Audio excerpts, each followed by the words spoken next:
Hello students, how are you all? Today we are going to start our history chapter number 2, the regional kingdoms 1. Okay, I hope you have done all the geography notes, you have done the textual exercise in your notebook. Hope you all have done that. Okay, now let's start with history chapter number 2, regional kingdom 1. And this is video number 1.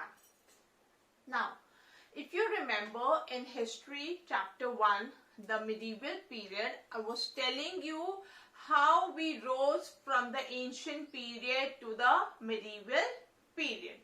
Now, when we talk about medieval period, there were different kingdoms, there were different rulers who ruled the early medieval period. We are going to discuss about them in this chapter. But before that, I want you all to be familiar with few terms which we'll be using now and often in this chapter and maybe in the other chapters of history. I'm sure you all must have heard about these words: dynasty, kingdom and empire. You all have done in this chapter, in class 6, you all have heard this word. But just to start this chapter, I want you to recall these terminology once again.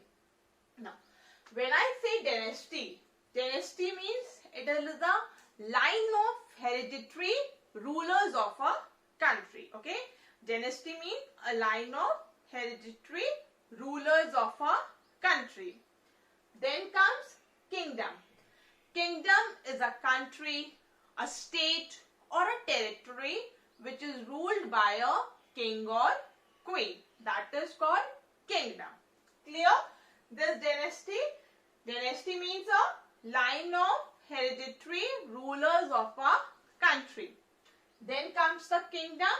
Kingdom is a country, a state or maybe territory which is ruled by a king or queen. Then comes the empire. Empire, it can be said as the larger kingdom. Okay, empire can be said as a larger kingdom. So you are clear with this word, dynasty, kingdom and empire. Clear? Now let's start with our chapter, the regional kingdom 1. Now, I told you that in the early medieval period, there were different rulers or different kingdoms who ruled different areas. That we are going to discuss now.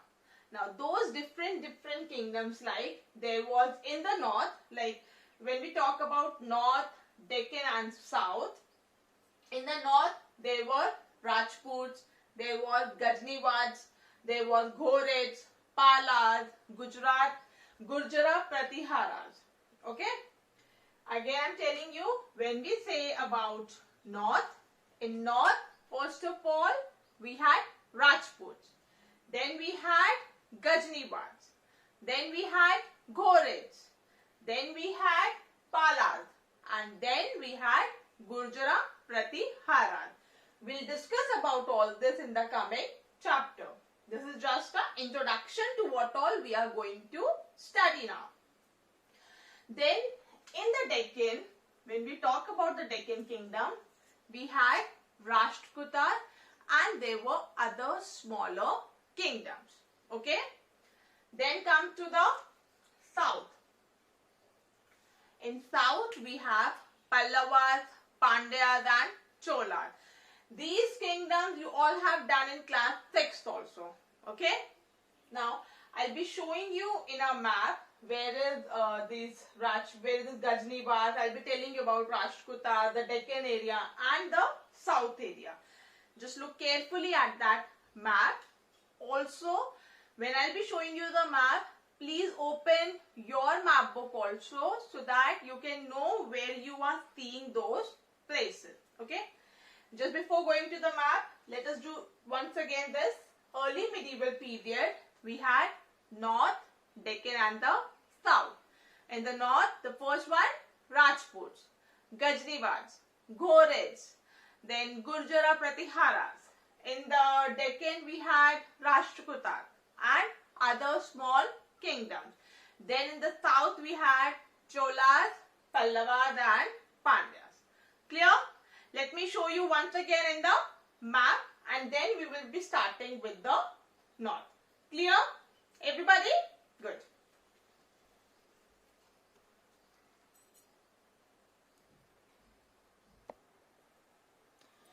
See, here you can see in the north the Gurjara Pratiharas. Then here in the Deccan you can see the Rashtrakuta dynasty. Can you see this? Then again here in the south you can see Cholas, Pandyas. Here you can see Chalukyas. See, can you see all these places? These were the basically the different areas where the kingdoms or where the people ruled. Okay. Now we'll be starting with the northern area first. We will be covering the Rajputs, then Tomars of Delhi, all these places now. Clear? Saw this map? Okay. Now, let's start with the North India first. I have showed you in the map also. We'll start with the North India first. We'll start with Rajputs. Now, these Rajputs, the word Rajput, it has been derived from a Sanskrit word Rajputra. Okay, it has been derived. This Rajputra, this is a Sanskrit word. It has been derived from the Sanskrit word which means son of a king. Now, you know, when we talk about our history, every historian, they have their own opinion. Okay, like some historians believe that these Rajputs, they were a part of the Central Asian tribes. Okay, however, the Rajputs claim, some historians believe that they were the part of the Central Asian tribes. Okay, I'm writing it here. Central Asian tribes. However, these Rajputs, they claim that they were descendants of the Kshatriya family. You remember we started in the Vedic age the 4 Varnas, that is the society was divided into 4 Varnas, Brahmins, Kshatriyas, Vaishyas and Shudras, right? Remember that? Now these Rajputs claim that they were the descendants of the Kshatriya family. Some Rajputs said that they were the Suryavanshi. Suryavanshi, the word is derived from here only. That they belong to the Sun family. Some Rajputs claim that they were a part of the Chandravanshi. Chandra means moon. That they belong to the Moon family. And some said that they are a part of the Fire family. That they have come out of that sacrificial fire. In Hindi we say that Yagya. Remember, you know that Yagya? So some say that they were a part of the Fire family. Clear? Clear about the origin of Rajputs? Now, some important Rajput clans were Tomars, Chahamanas, Solankis, Chandelas. That we'll be discussing now. Clear? I am repeating once again. See, the word Rajput, it has been derived from a Sanskrit word Rajputra, which means son of a king. Now, historians have different opinions about their origin. Like some historians believe that they are a part or they have come out of the Central Asia tribes. However, Rajputs claim that they are a part of the Kshatriya family. That is, they are the Kshatriya warriors. Okay. Some said that they are Suryavanshi, that they belong to the family of Sun.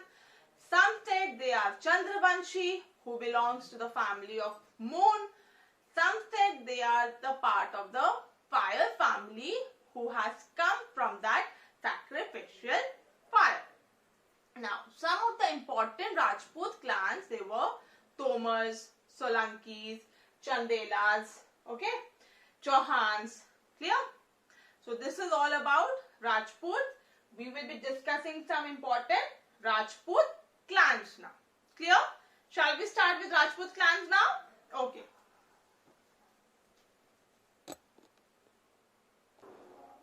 Let us first talk about the Tomars now. You know, these Tomars, they had founded the city of Delhi in the 8th century. Okay, at that time it was known as Dillika. Okay, it was known as Dillika. Then later these territories, it was annexed by the Chauhans. Clear? Tomars, they founded the city of Delhi in the 8th century, which was later on annexed by the Chauhans. Clear about Tomars? Now let's move to Chauhans. Chauhans, they ruled the region around Delhi and Ajmer. And the most powerful Chauhan ruler was Prithviraj Chauhan. Well, I've heard his name, Prithviraj Chauhan. Now, Prithviraj Chauhan in 1191, he defeated Muhammad Ghori. But just after a year, in a year only, after 1 year, Muhammad Ghori, he defeated Prithviraj Chauhan and killed him. Clear? See, history, his story, okay, his story. If you'll understand it in the form of story, I'm not telling you all about the facts and figures, okay. I'm telling you in a form of short story. So just try to understand the story that I'm telling you. And after hearing this story, if you'll go once again through this video, you'll be able to understand, you will be easily, all these things will get fit into your mind, and I'm guaranteeing you will not forget that. Okay. Clear about Tomars? That they founded the city of the Delhi in the 8th century, which was later on annexed by the Chauhans. Chauhans, they ruled the region around Delhi and Ajmer. The most powerful ruler was Prithviraj Chauhan. He defeated Muhammad Ghori in 1191, but after an year, Muhammad Ghori defeated Prithviraj Chauhan and killed him. Okay, this was another Rajput clan. Now, next is Solankis of Gujarat. Now, these Solankis of Gujarat, they were also known as Chalukyas of Gujarat. You remember I showed you in the map also. They are also known as Chalukyas of Gujarat. And the most powerful Solanki ruler, the most powerful Chalukya ruler was Siddhi Raja. He was the most powerful Solanki ruler. Then the Dilwara temples in Mount Abu and Sun temple in Modhera, Gujarat. These two temples, they were built by the Solanki rulers only. Clear? Clear about Tomars? Tomars founded the city of, I want you to repeat after me. Tomars founded the city of Delhi. Very good. In which century? 8th century. Then it was annexed by whom? Whom? Chauhans. Clear? Then we move to Chauhans. Who was the most powerful Chauhan ruler? Prithviraj Chauhan. Where did they rule? The region around Delhi and Ajmer. Prithviraj Chauhan defeated Muhammad Ghori. Which year? 1191. And later, after a year, Muhammad Ghori defeated Prithviraj Chauhan and killed him. Clear? See, this way you will be able to recall. If you repeat after me, I'm sure, I bet you will never forget this. Okay? Next, Solankis. Solankis were also known as Chalukyas of Gujarat. Now, these Solankis, who was the most powerful ruler? Siddhi Raja. Which temples they built? Dilwara temple and Sun temple. Clear? Now, let us study about the other Rajput clans. Now, the other Rajput clan was Parmaras of Malwa. You know, here the most powerful ruler was Bhoja Parmara, whose capital was Dhar. Okay, And Parmaras, they built a very beautiful temple in Udaipur, Neelkantheshwar. Okay, that temple was built by Parmaras only. So what have we studied about Parmaras? Who was the most powerful ruler? Bhoja Parmara, whose capital was Dhar, and a beautiful temple, Neelkantheshwara in Udaipur, is built by the Parmaras. Clear? Then the other Rajput clan was Gahadwalas of Kannauj, who ruled the region around Kannauj. Okay. Now they, in 1194, King Ch.2 of Gahadwalas, he was defeated by Muhammad Ghori. Clear? In 1194, see, it's very important to remember the dates in history. What happened in 1191? What happened in 1191? Who was defeated? Prithviraj defeated Muhammad Ghori. Okay. Then, but after a year, Muhammad Ghori defeated him and killed him. Then in 1194, King Ch.2, he was defeated by Muhammad Ghori. Okay. Next is Chandelas of Bundelkhand. Now, they were the rulers of the land between the Yamuna and the Narmada river. Remember that. Chandelas, they were the rulers of the land between river Narmada and river Yamuna.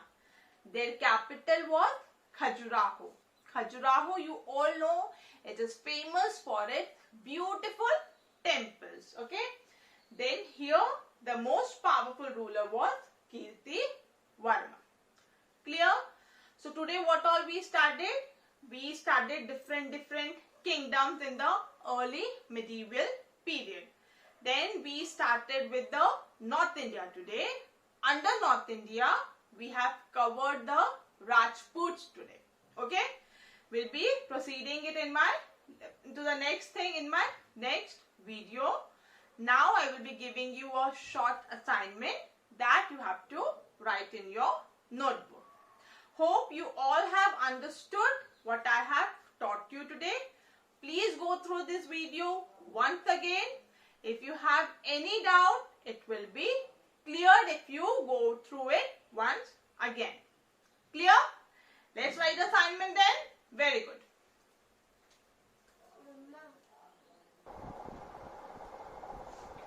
Now please write down this assignment number 1 in your notebook.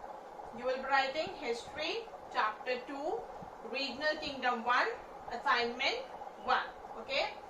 Write down question number 1. Name the most powerful rulers in the north. In the starting of this chapter, in the starting of this video, I told you different powerful rulers of now north, south, decade. Okay? You only have to name the powerful rulers of the north. Clear? Question number 2. In which year did Prithviraj Chauhan defeated Muhammad Ghori? Clear? This question is clear. Question number 3.